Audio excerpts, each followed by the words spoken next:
మనకి మంచి కారణాలు అయితే కొన్ని ఉన్నాయి. చంద్రబాబు నాయుడు గారు ఎన్నో త్యాగాలు చేసి సెంట్రల్ గవర్నమెంట్లో చేరారు కాబట్టి ఎన్నో త్యాగాలు చేసి ఈ రాష్ట్రానికి ఫండ్స్ తీసుకొస్తున్నారు. మీరు అందరూ చూసింటారు, మన బడ్జెట్లో బ్రహ్మాండమైన ఎలకేషన్స్ వస్తున్నాయి. ఆ ప్రభావమే ఎన్ఆర్ఈజీ స్కీమ్లో కూడా మనకి డబ్బులు వచ్చినాయి. ఆ ప్రభావమే ఇతర స్కీముల్లో కూడా డబ్బులు వచ్చినాయి. అవన్నీ అభివృద్ధికి వాడుకుంటున్నారు. అయితే అభివృద్ధి ఒక పక్కన, సంక్షేమం కూడా ఒక పక్కన చేస్తా ఉన్నారు. సంక్షేమం ఏం చేస్తున్నారు మీ అందరూ తెలుసు. పెన్షన్స్ అంతకుముందు చాలా కష్టపడేవాడు. అట్లాంటిది ఫస్ట్ తారీఖు వస్తేనే పెన్షన్ వస్తుంది. ప్రామిస్ చేసినట్టు 3,000 నుంచి 4,000 చేశారు. మిగతా కూడా 4-7 రకాలు ఉన్నాయి. ఎన్నెన్ని చేశారనేది ఉమార్ రెడ్డి గారు వివరిస్తారు మీకు.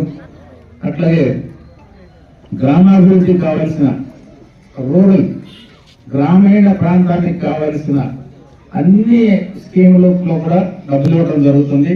దానికి రోడ్లు కానీ, తర్వాత చిన్న చిన్న బ్రిడ్జెస్ కానీ, డ్రైనేజ్ సిస్టమ్ కానీ, నీళ్లు సౌకర్యం కల్పించుకోవడం కానీ, ఇప్పుడే కూడా చెప్పారు చెరువు పక్కన ఉందని దాన్ని బాగు చేసుకోవడం కానీ, పూడికలు తీసుకోవడానికి కానీ, సమాధులు బాగు చేసుకోవడానికి కానీ, లేకపోతే ప్రతి గ్రామానికి కొన్ని రకరకాల రిలీజియస్ సమాధులు ఉంటాయి, వాటిని నీట్గా పెట్టుకోవడానికి కానీ, వీటన్నిటికి కూడా గవర్నమెంట్ మనకి సంక్షేమంగా ఇస్తుంది, అభివృద్ధి కూడా ఇస్తుంది. సో ఇవన్నీ చేస్తున్నారు కాబట్టి ఇది ప్రస్తుతానికి మనకు వచ్చిన స్కీమ్స్ అన్ని కాబట్టి ఇది మంచి ప్రభుత్వం అంటున్నాం. మేమే చేసాం. అయితే పనిచేసే ప్రభుత్వం కూడా కనపడాలి కదా. ఒక డబ్బులు ఇస్తున్నారు, మీకు పెన్షన్ ఇస్తున్నారు, లేకపోతే ఎన్ఆర్ఈజీ కింద పని ఇస్తున్నారంట. మేమేం చేసాం అనేది కూడా చూడండి. చూస్తే మేము చెప్పిన దానిలో ఉపాధి కల్పన చాలా ప్రథమంగా చెప్పాము. ఈ కన్వాసింగ్ టైంలో మీ ఓట్లు అడిగేటప్పుడు ఈ ఉపాధి కల్పన ఏ విధంగా తీసుకొస్తున్నాం అనే దానికి ప్రయత్నం చేస్తా ఉన్నాం. చిన్న చిన్న పరిశ్రమలు ఎలా వస్తాయి మన నియోజకవర్గానికి ప్రయత్నం చేస్తాం. దానికి గాను మనకి ఆల్రెడీ మేము చేసిన ప్రయత్నానికి గాను రేపు 26వ తారీఖున చిత్తూరులో డిఆర్డిఏ ఆధ్వర్యంలో ఒక మీటింగ్ జరగబోతుంది. దానిలో నిరుద్యోగమైన యువతలు కానీ, యువకులు కానీ, పాలిటెక్నిక్ కానీ, ఐటీఐ వాళ్ళు కానీ, లేకపోతే ఇంజనీరింగ్ చేసిన వాళ్ళు కానీ బయటికి వెళ్ళి ఎక్కడో చిన్న చిన్న పనులు ఇంజనీరింగ్ చేసి చిన్న ఉద్యోగాలు చేసుకొని చిన్న జీతాలు చేసే బదులు ఎక్కడ ఏదైనా చిన్న యూనిట్లు పెట్టుకోవడానికి, తర్వాత 10 మందికి ఎంప్లాయ్మెంట్ ఇవ్వడానికి అవకాశం కల్పించే ఎంఎస్ఎంఈ డిపార్ట్మెంటే మనకి చిత్తూరుకు వస్తుంది. 26వ తారీఖున వస్తుంది. ఆ అప్పీల్ ఆల్ ది పీపుల్, ఈ నియోజకవర్గం కాదు డిస్ట్రిక్ట్ మొత్తం కూడా వచ్చి పెద్ద ఎత్తున మీ డౌట్లు తీర్చుకొని మీరు ఏమి ఇండస్ట్రీ పెట్టదలుచుకోండి. చిన్న చిన్నవి ఇండస్ట్రీ అంటే పెద్ద పరిశ్రమల కల్లా మీరు చిన్న చిన్నవి పెట్టుకుంటే లేక్ మిషన్ లాంటివి, లేకపోతే చిన్న పౌల్ట్రీ, చిన్న డైరీను, లేకపోతే ఏదైనా చిన్న కంప్యూటర్ సెంటర్, ట్రైనింగ్ సెంటర్, ఇట్లాంటివి మీకు ఉన్న ఉద్దేశాలు ఏంటో చెప్తే వాళ్ళు అది కానీ కరెక్ట్గా ఉంటే అక్కడే మీ అప్లికేషన్ తీసుకొని విజయవాడ వెళ్ళి 1 వీక్లో దాన్ని ప్రాసెస్ చేస్తారు. అక్కడికి వచ్చే డైరెక్టర్కి 50 లక్షల రూపాయలు శాంక్షన్ చేసే పవర్ ఉంది. ఆయన కానీ కన్విన్స్ అయ్యి పలానా ఇంజనీరింగ్ చేసడానికి సిద్ధమయ్యాడంటే సబ్సిడీతో వచ్చే అవకాశం ఉంది. 30% సబ్సిడీ వస్తుంది. ఎస్సీ ఎస్టీ బీసీలకి అయితే ఇంకా ఎక్కువ సబ్సిడీ వస్తుంది. జనరల్కి మాత్రం 25 to 30% సబ్సిడీతో వస్తుంది. మీరు పని మొదలెట్టగానే నష్టం అవుతుందేమో అనేది సబ్సిడీ కూడా ఇస్తున్నారు. అంటే 1 సంవత్సరం పనిచేసిన తర్వాత లాభాల్లోకి రావడానికి మీకు సపోర్ట్ దొరుకుతుంది. కాబట్టి ఇట్లాంటి ప్రయత్నం చేస్తున్నాం. అలాగే ఇండస్ట్రీ పెద్ద పరిశ్రమ తీసుకురావడానికి ప్రయత్నం చేస్తున్నాం. అది రక్షణ డిపార్ట్మెంట్కి సంబంధించింది. అది ఇంకా దారిలో ఉంది. ఇప్పుడే మమ్మల్ని అందరినీ పిలిచారు మీటింగ్కి. చిత్తూరులో మాకు ఇండస్ట్రియల్ క్యారిడార్లో పెట్టండి, అది కానీ వస్తే 2000-3000 మందికి ఉద్యోగం వచ్చే అవకాశం ఉంది. దాంతోపాటు ఆ ఇండస్ట్రీతో ఉన్న చిన్న పక్కన ఇండస్ట్రీస్ కూడా పెట్టుకోవడానికి అవసరం. చిన్నవి అదే పెద్దది వస్తే మనకి ఈ డిస్ట్రిక్ట్కి మంచి అవకాశాలు కల్పించిన వాళ్ళు అవుతాం. ఎంప్లాయ్మెంట్ దొరుకుతుంది, క్యాష్ జనరేట్ అవుతుంది. అంతా ఎవరి చేతులకైనా కూడా ఈ ఖర్చు పెట్టుకోవడానికి, సేవింగ్ చేసుకోవడానికి డబ్బులు అయితే మిగులుతాయి. సో ఈ విధంగా చాలా చేస్తున్నాం. రైల్వేస్ చేస్తున్నాం. రైల్వేస్లో కూడా ఇప్పుడు పాకాలకి మంచి ప్రాజెక్ట్ వచ్చింది. ఇప్పుడు ఆ ప్రాజెక్ట్ని ఫైనాన్షియల్గా ఇప్పుడు శాంక్షన్ వస్తే అది కానీ గ్రౌండ్ అయిందంటే అవుతుంది. శాంక్షన్ అయితే వచ్చేసింది. ఎప్పటి నుంచో ఎదురు చూస్తున్న ఆ ఫండ్స్ కూడా వస్తుంది. అది కానీ వచ్చిందంటే అక్కడ ఒక 3000 మంది దాకా ఎంప్లాయ్మెంట్ దొరికేటట్టు. సో ఎంప్లాయ్మెంట్ దొరకటమే కాకుండా ఆ చుట్టుపక్కల ఉన్న అన్ని కూడా చిన్న పోల్టులు తయారు చేసేవాళ్ళు, చిన్న కుక్కలు తయారు చేసి, సేలు తయారు చేసి ఇండస్ట్రీస్ తయారవుతాయి. అన్ని వాళ్ళు పెట్టుకోరు, మనం చేసి ఇస్తే ఇస్తారు. మనకి ఇండస్ట్రీ దొరుకుతుంది, మనకి ఎంప్లాయ్మెంట్ దొరుకుతుంది. ఈ విధంగా అన్ని విధాలుగా ఎలా ఉందని ట్రై చేయడానికి మేము చూస్తూ ఉన్నాం. అక్కడ ఢిల్లీలో పార్లమెంట్కి వెళ్ళిన తర్వాత ఖాళీ టైంలో అంతా మినిస్టర్స్నే కలుస్తున్నాం. అయితే మాకు కావాల్సిన ఇన్పుట్ అంతా నేను ఒక్కడే చేయలేదు కాబట్టి ఈ ఇన్ఫర్మేషన్ అంతా లోకల్గా ఉన్నదంతా ఎమ్మెల్యేలు చేయాల్సి ఉంటుంది. కాబట్టి మాకు ఇక్కడ నుంచి అమర్నాథ్ రెడ్డి గారు కూడా ఎప్పటికప్పుడు మాకు ఇది కావాలి లెటర్స్ ఇస్తూ ఉన్నారు, ఇన్ఫర్మేషన్ ఇస్తూ ఉన్నారు. అట్లాగే 6-7 ఎమ్మెల్యేలు మన చంద్రబాబు నాయుడు గారు కుప్పంలో అవైలబుల్ ఉంటారు కాబట్టి శ్రీకాంత్ ఆయన గారు ఎమ్మెల్సీ చేస్తున్నాడు, ఎప్పుడు నాకు చేస్తున్నాడు ఢిల్లీలో. అలాగే మిగతా ఎమ్మెల్యేలు కూడా అంతా చేస్తున్నారు. వీళ్ళందరూ కోఆపరేషన్తో ఈ జిల్లాని అభివృద్ధి బాటలో నడిపిస్తాం.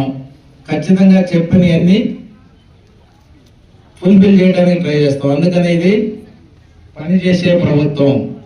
ఓ పక్క మంచి ప్రభుత్వం సంక్షేమ కార్యక్రమాలు ఇస్తుంది, ఓ పక్క పనిచేసే ప్రభుత్వం అన్ని కావాల్సిన పరిశ్రమలు, కావాల్సిన వ్యవసాయానికి సంబంధించినవి అన్నీ వస్తున్నాయి. మీకు తెలుసో లేదో బోర్డులో మెంబర్ వేశారు. సో ఆయన కూడా మేము రిప్రజెంట్ చేస్తున్నాం. పలమనేరు ఏరియాలో సిల్క్ సంబంధించిన పాకాలు పట్టుకోవడానికి కానీ, షెడ్లు తీసుకోవడానికి కానీ, లేకపోతే ఆ బాక్సులు కట్టుకోవడానికి కానీ, వీటికన్నిటికి కావాల్సిన ఆయనకి రిప్రజెంట్ చేసి ఆ బోర్డులో దాన్ని పాస్ చేస్తే మనకు కొంత ఫండింగ్ వచ్చి వీళ్ళ రైతులకి ఉపయోగపడే మార్గం కనపడుతుంది. సో ఈ విధంగా ఏది కనపడుతుంది. అలాగే అటు సైడ్ అంతా మ్యాంగో గార్డెన్ చేస్తారు. మన సైడ్ చిత్తూరే మంచి మ్యాంగో ప్రొడ్యూస్ చేస్తుంది. కొత్తపూరి దానిలో పల్ప్ తయారు చేస్తారు. దానికి కూడా మ్యాంగో బోర్డు గురించి కూడా వ్యవసాయ మంత్రి దగ్గర ప్రయత్నం చేస్తాం. 2-3 నెలలు 4 నెలలు ఇవన్నీ కూడా మెటీరియల్స్ అయిపోయి దారికి వచ్చే అవకాశం ఉంది. సో అప్పుడు నిజంగా ఈ ఎమ్మెల్యేలు, ఎంపీ పనిచేసే ఎమ్మెల్యేలు దొరికారని మీరు అందరూ ఆనందపడతారు. అట్లాగే మాకు కూడా సంతృప్తి ఉంటుంది. మీ అందరూ నమ్మకం చేసి మాకు ఓట్లు వేసినందుకు, గెలిపించినందుకు. 7గురిని గెలిపించారు, ఎంపీని కూడా గెలిపించారు. కాబట్టి మేము కూడా తృప్తిగా పనిచేసామని ఒక ఆనందం మాకు మిగులుతుంది. కాబట్టి మరి ఒకసారి మీ అందరికీ చెప్పడం ఏంటంటే, మేము అది చేసాం, మేము ఇది చేసాం చెప్పే కంటే మీరేమి అబ్జర్వ్ చేశారో ఎమ్మెల్యే గారు మాట్లాడిన తర్వాత మీకు ఎవరికైనా డౌట్లు ఉంటే మాట్లాడండి. ఆ డౌట్లు మేము తీర్చగలిగితే తీరుస్తాం. ముందే చేస్తాం కూడా మీకు చెప్పడానికి అవకాశం ఉంటుంది. ఈ అవకాశం ఇచ్చిన మీ అందరికీ మరి ఒకసారి ధన్యవాదాలు. అదేవిధంగా మున్సిపాలిటీలు, కార్పొరేషన్లు, నగర పంచాయతీల్లో ఈ ప్రజావేదికలు ఏర్పాటు చేసి ప్రజలకు ఉపయోగపడేటువంటి కార్యక్రమం చేయాలనేటువంటి ఆలోచనతో ఈ రోజు ఈ కార్యక్రమాన్ని ఏర్పాటు చేశామని చెప్పి ఈ సందర్భంగా మీ అందరి దృష్టికి తెచ్చే ప్రయత్నం చేస్తున్నా. మొట్టమొదటిగా చంద్రబాబు నాయుడు గారు పెన్షన్లు పెంచుతామన్నాడు. పెన్షన్ అనే దానికి అర్థం తెచ్చింది భారతదేశంలో, ఈ రాష్ట్రంలో కిట్స్ నందమూరి తారక రామారావు గారు 50 రూపాయల పెన్షన్ తో ఆయన మొదలు పెడితే దాన్ని 200 చేస్తే, చంద్రబాబు నాయుడు గారు మొట్టమొదటి ముఖ్యమంత్రిగా 1000 చేస్తే, 200 దఫా దాన్ని 2000 చేస్తే, దాన్ని 3000 చేయడానికి 5 సంవత్సరాలు జగన్మోహన్ రెడ్డి గారి కాలం పెడితే 3000 ఒకేసారి 4000 చేసినటువంటి ఘనత చంద్రబాబు నాయుడు గారికి దక్కుతుంది. కార్యక్రమాలు ఉన్నాయి. మహిళా సోదరిమణులకు గ్యాస్ సిలిండర్లు ఉచితంగా ఇస్తామని చెప్పాం. మొన్న కూడా చంద్రబాబు నాయుడు గారు చెప్పారు, దీపావళి పండుగకు ఆ గ్యాస్ సిలిండర్లు మీకు అందించే కార్యక్రమాన్ని తీసుకోపోతా ఉన్నామని. అదేవిధంగా ఉచితంగా బస్సు సౌకర్యం ఏర్పాటు చేసేటువంటి కార్యక్రమం, దానిపైన కూడా బస్సులన్నీ కూడా పర్చేజ్ చేయడం జరిగింది. త్వరలోనే ఆ కార్యక్రమాన్ని కూడా శ్రీకారం చుట్టేటువంటి కార్యక్రమం త్వరలోనే కూడా చేయబోతా ఉన్నాం.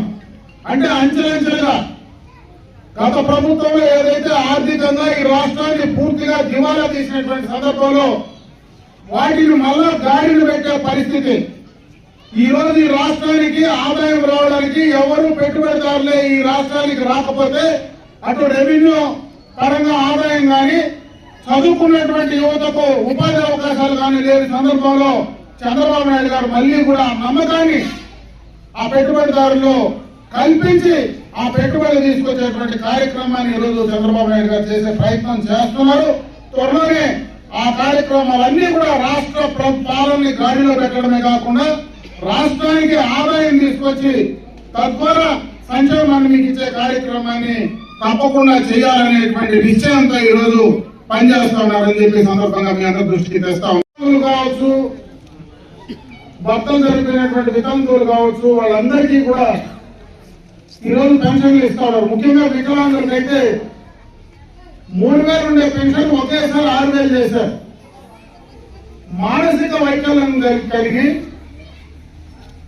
పరుపై నుంచి అంటే బెడ్ రిడన్ అయిపోయి పరుపై నుంచి లేయలేనటువంటి పరిస్థితుల్లో ఉండేటువంటి వికలాంగులకు ఒకేసారి 15,000 ఈరోజు ఇచ్చేటువంటి కార్యక్రమాన్ని తీసుకోవడం జరిగిందని చెప్పి ఈ సందర్భంగా మీ అందరి దృష్టికి తెస్తా ఉన్నా.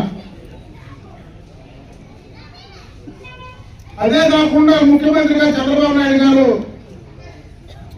గత ప్రతిపక్ష నాయకుడుగా ఆనాటి ప్రభుత్వం పూర్తిగా కూడా ప్రభుత్వ పాఠశాలలన్నీ కూడా నిర్వీర్యం చేసి నాడు నేడు అనేటువంటి కార్యక్రమం ద్వారా అవసరం ఉన్నా లేకపోయినా డబ్బులు ఖర్చు పెట్టి పాఠశాలలో విద్యార్థులు లేకుండా చేసి ఉన్నటువంటి విద్యార్థులకు చదువు చెప్పడానికి టీచర్లే లేకుండా చేస్తే చంద్రబాబు నాయుడు గారు గత ఎన్నికలకు ముందు గత ప్రభుత్వంలో జగన్మోహన్ రెడ్డి గారు ప్రతి సంవత్సరం డిఎస్సీ నేను ప్రకటిస్తానని చెప్పి మాట తప్పితే చంద్రబాబు నాయుడు గారు నేను అధికారంలోకి వస్తానే డిఎస్సీని అనౌన్స్ చేస్తానని చెప్పిన తర్వాత ఈ రాష్ట్రంలో ఉండేటువంటి నిరుద్యోగులందరికీ కూడా ఒకేసారి ఒకే పెన్ స్ట్రోక్ తో మొట్టమొదటి సంతకం ఆ యొక్క డిఎస్సీ పైన పెట్టినటువంటి సందర్భాన్ని ఒకసారి కూడా మీకు గుర్తు చేస్తా ఉన్నా. గత ప్రభుత్వంలో అన్నం పెట్టి అన్న క్యాంటీన్లు రద్దు చేశారు. వాటిని మళ్ళా కూడా పునఃప్రారంభించడం జరిగింది. గత ప్రభుత్వంలో అంటే మన స్వాతంత్రం వచ్చినప్పటి నుంచి చూస్తా ఉన్నాం, మన ఆస్తుల పైన మనకు నమ్మకం ఉండేది. కొత్తగా సర్వేలు చేయడం, కొత్తగా భూ హక్కు చట్టం, ల్యాండ్ టైటిల్ యాక్ట్ తీసుకురావడం, అదేవిధంగా మన పాస్బుక్ల పైన ఎప్పటి నుంచో మనకు రాజముద్ర ఉంటే దాని పక్క జగన్మోహన్ రెడ్డి ఫోటో పెట్టడం, వాళ్ళు సర్వేయర్లు వస్తే ఎవరికి భూమో చెప్పకుండా లిటిగేషన్ పెట్టి వాళ్ళని బెదిరించి భయపెట్టి ఆ భూములు ఎక్కడ లాక్కుంటారో అని చెప్పి భయపడ్డాం. ఫ్రీ హోల్డ్ ఉండేటువంటి ల్యాండ్స్ అన్ని కూడా తక్కువ ధరకి ఆక్రమించి దౌర్జన్యాలు చేయడం, వీటన్నిటికీ ప్రధానమైనటువంటి కారణం గత 5 సంవత్సరాల్లో నా ఆస్తి నాకు ఉంటుందా లేదా అనేటువంటి భయంకరమైనటువంటి వాతావరణంలో రాష్ట్రంలో రైతాంగం ఉంటే మేము అధికారంలోకి వచ్చిన వెంటనే ల్యాండ్ టైటిల్ యాక్ట్ రద్దు చేస్తామని చెప్పి ఆ యాక్ట్ ను కూడా రద్దు చేసినటువంటి సందర్భాన్ని ఒకసారి గుర్తు చేస్తాం. ఎన్డీఏ ప్రభుత్వం రాజకీయాలకు అతీతంగా పనిచేస్తా ఉంది. దానికి సంబంధించిన ఒక ఉదాహరణ కూడా మీకు చెప్పదలుచుకున్నా. గత 5 సంవత్సరాల్లో స్థానిక సంస్థలు ఉన్నాయి, సర్పంచ్లు ఉన్నారు, ఎంపీటీసీలు ఉన్నారు, ఎంపీపీలు ఉన్నారు, జెడ్పీటీసీలు ఉన్నారు, జిల్లా పరిషత్ చైర్మన్లు ఉన్నారు, మున్సిపాలిటీ కౌన్సిలర్లు, మున్సిపల్ చైర్మన్లు ఉన్నారు. అన్ని కూడా వైసీపీకి సంబంధించినటువంటి వాళ్ళే గత ఎన్నికల్లో గెలవడం జరిగింది. వాళ్ళ ప్రజాప్రతినిధులు ఉండే సందర్భంలోనే వాళ్ళకు రావాల్సినటువంటి 14th ఫైనాన్స్ కానీ 15th ఫైనాన్స్ సంబంధించినటువంటి నిధులు ఏవి ప్రభుత్వ పరంగా వాళ్ళకి ఇవ్వాల్సినటువంటివన్నీ కూడా పక్కదారి పట్టించి ఆ యొక్క స్థానిక సంస్థలను నిర్వీర్యం చేసినటువంటి సందర్భాన్ని ఒకసారి మీకు గుర్తు చేస్తా ఉన్నా. వాళ్ళతో గెలిచినటువంటి ప్రజాప్రతినిధులు రోడ్డు పైకి దండాలు చేసినటువంటి సందర్భాలు ఉన్నాయి. ఈ రోజు ఎన్డీఏ అధికారంలోకి వచ్చిన తర్వాత అటు చంద్రబాబు నాయుడు గారు కానీ పవన్ కళ్యాణ్ గారి నాయకత్వంలో పంచాయతీరాజ్ డిపార్ట్మెంట్ లో కానీ మున్సిపల్ అడ్మినిస్ట్రేషన్ లో కానీ ఇంతమంది వైఎస్ఆర్ కాంగ్రెస్ పార్టీకి సంబంధించినటువంటి ప్రజాప్రతినిధులు ఉండిన వాళ్ళకు ఒకేసారి 14th ఫైనాన్స్ 15th ఫైనాన్స్ నిధులు ఒకేసారి వాళ్ళ అకౌంట్ లో వేసిన ఘనత కూడా మరి ఎన్డీఏ ప్రభుత్వానికి వస్తుందని చెప్పే సందర్భంగా కూడా నేను గుర్తు చేస్తా ఉన్నా. ఏనుగులకు సంబంధించినటువంటి ఒక సమస్య పీడిస్తూ ఉంది. దానికి సంబంధించి కూడా ఒక టూరిజం ఎలిఫెంట్ హబ్ ను కూడా ఇక్కడ తీసుకొచ్చే ప్రయత్నం చేస్తా ఉన్నాం. ఎక్కడో మనం బందీపూర్కు పోయో మైసూరుకు పోయో ఏనుగులు చూసేటువంటి హబ్ మనం అక్కడ చూస్తా ఉన్నాం. ఈ రోజు మనకి ఇక్కడ ఒక అవకాశం ఉంది. ఇక్కడ మనకు డబ్బులు కూడా అవసరం లేదు. మనం ఏదైతే ఎక్స్ప్రెస్ వేలో ల్యాండ్ అక్విజిషన్ జరిగిందో ఆ డబ్బులు ఈ నియోజకవర్గంలోనే ఖర్చు పెడితే కర్ణాటక నుంచి ట్రైన్డ్ కుంకి ఎలిఫెంట్స్ తీసుకొస్తే ఇక్కడనే మనకు ముసలపడి ప్రాంతంలో 22 ఎకరాల ఫారెస్ట్ లో ఐడెంటిఫై చేసి పెట్టడం కూడా జరిగింది. దాని ద్వారా ఇక్కడనే బందీపూర్ లాంటి ఒక టూరిజం హబ్ ఇక్కడ ఏర్పాటు చేస్తే ఈ నియోజకవర్గంలో ఉపాధి అవకాశాలు కానీ టూరిజం కూడా డెవలప్ అయ్యేటువంటి అవకాశం ఉంది. అది కూడా కార్యరూపం దాలుస్తా ఉందని చెప్పి సందర్భంగా మీ అందరి దృష్టికి తెస్తాం. చేసే కార్యక్రమాలు కాదు, ప్రజలకు ఉపయోగపడి చేయాలనేటువంటి ఒక ఆలోచనతో ఈ కార్యక్రమాలు చేస్తా ఉన్నారని చెప్పి సందర్భంగా మీ అందరి దృష్టికి తెస్తా ఉన్నా. అదేవిధంగా ముఖ్యంగా అప్పుడే మన ఎంపీ గారు 2-3 విషయాలు చెప్పారు. ఈరోజు మేము ఈ కార్యక్రమాలన్నీ కూడా ఏ కార్యక్రమాలు చేస్తా ఉన్నామో అవన్నీ కూడా ఈ ప్రాంతంలో ఇండస్ట్రియలైజేషన్ డెవలప్ చేయడానికి ఈ కార్యక్రమాలు చేస్తా ఉన్నామని చెప్పి చెప్పడం జరుగుతూ ఉంది. ఇవన్నిటికీ గత ఎన్నికలకు మునిపే ఈ ప్రాంతంలో ఒక ఎంఎస్ఎంఈ నుంచి ఒక స్కిల్ డెవలప్మెంట్ కి సంబంధించినటువంటి ప్రాజెక్ట్ ను తీసుకురావాలని ప్రయత్నం ఆ రోజు కూడా నేను ప్రయత్నం చేసి ఎంపీ గారి దృష్టి కూడా తీసుకెళ్లే దాన్ని నేను శాసనసభ్యుడిగా ప్రమాణం చేసిన తర్వాత మొట్టమొదటగా చంద్రబాబు నాయుడు గారిని కలిసి 2 కార్యక్రమాలే కోరడం జరిగింది. ఒకటి స్కిల్ డెవలప్మెంట్ కి సంబంధించినటువంటి ప్రాజెక్టు గత ఎన్నికలకు ముందు నేను మంత్రిగా ఏదైతే మొదలు పెట్టానో అది కార్యరూపం దాచడానికి 5 సంవత్సరాలు పెట్టింది. ఎన్నికలకు ముందు అది శాంక్షన్ అయి టెండర్స్ వస్తే అది మళ్ళా నాకు పాలమనేరులోనే ఆ కార్యక్రమం కావాలని చెప్పి ముఖ్యమంత్రిని కోరడం జరిగింది. కేంద్ర ప్రభుత్వం నుంచి వచ్చేటువంటి కార్యక్రమం. ఎందుకంటే ఈ ప్రాంతంలో మనకు పక్కన ఇండస్ట్రీస్ ఉన్నాయి. పక్కనే కర్ణాటక, తమిళనాడు 3 రాష్ట్రాలకు మధ్యలో ఉండేటువంటి ప్రాంతం ఇది. మనకు ఎక్స్ప్రెస్ వే కూడా మనకు కొత్తగా ఇప్పుడు బైరెడ్డిపల్లి అవుట్లెట్ వస్తా ఉంది, ఇన్లెట్ అవుట్లెట్. దానివల్ల ఇక్కడ ఎక్కువగా కూడా పరిశ్రమలు వచ్చేటువంటి అవకాశం ఉంది. ఆ పరిశ్రమలో కావాల్సినటువంటి స్కిల్స్ డెవలప్ చేయాలంటే ఖచ్చితంగా ఇక్కడ ఒక పెద్ద ప్రాజెక్టు స్కిల్ డెవలప్మెంట్ ప్రాజెక్ట్ కావాలా.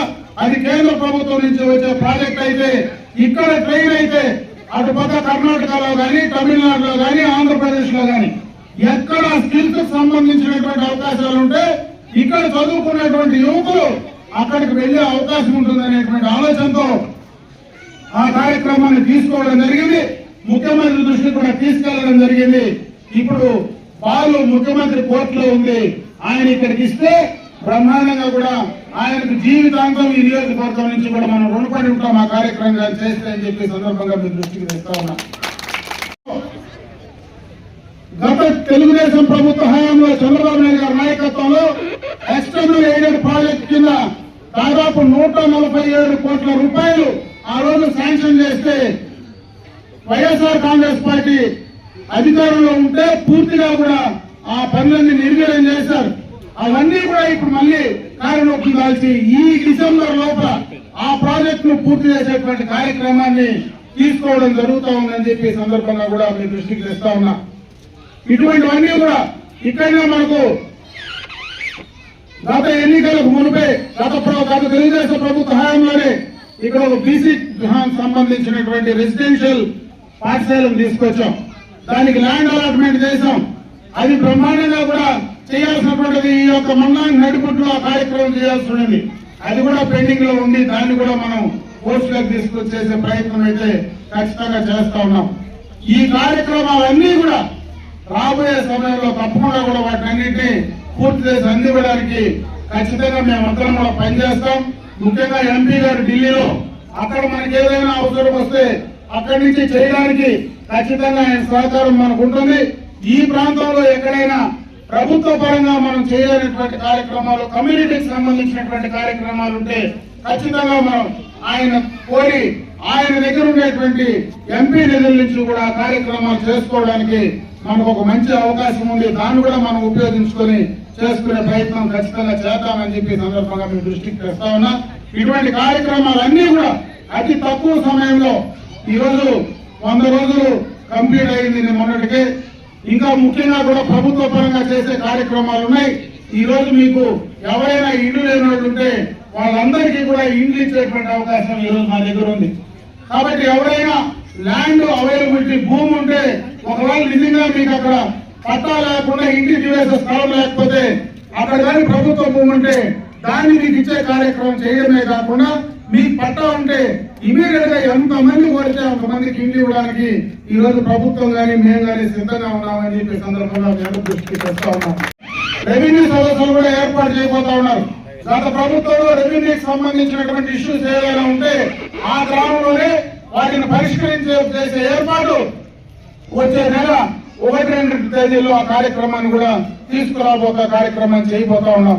ఇంకొక పక్క పెన్షన్లు, ఎలిజిబిలిటీ ఉండేటువంటి పెన్షన్లు ఎవరైతే ఇంకా అర్హులై ఉండి గత ప్రభుత్వంలో నిజంగా అర్హులు కూడా రాకుండా ఉండేటువంటి వాళ్ళు ఉంటే వాళ్ళందరికీ కూడా రాబోయే కాలంలో ఖచ్చితంగా అర్హత కలిగినటువంటి ప్రతి ఒక్కరికి కూడా ఈ ప్రభుత్వం పెన్షన్లు ఇచ్చే కార్యక్రమాన్ని రేపు నెల నుంచి కూడా తీసుకోపోయి చేసేటువంటి పరిస్థితి ఉందని చెప్పి ఈ సందర్భంగా కూడా మీ దృష్టికి తెస్తా ఉన్నా.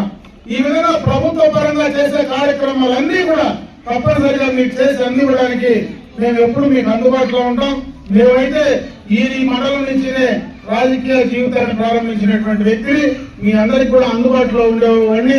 ఎప్పుడు మీకు ఏది అవసరం వచ్చినా తప్పనిసరిగా దాన్ని నేను చేసి ఇవ్వడానికి నా వంతు నేను ప్రయత్నం చేస్తానని చెప్పి తెలియజేసుకుంటూ, ముఖ్యంగా శంకరాయలపేట ఈ యొక్క గుంట్ల కింద ఉండేటువంటి 8 గ్రామ పంచాయతీలు కూడా మీరందరూ మన ఎన్నికల్లో నన్ను ఆదరించి అభిమానించి గెలిపించినటువంటి ప్రతి ఒక్కరికి కూడా మనస్ఫూర్తిగా నా ధన్యవాదాలు, కృతజ్ఞతలు తెలియజేసుకుంటూ సెలవు తీసుకుంటున్నాను. జై హింద్.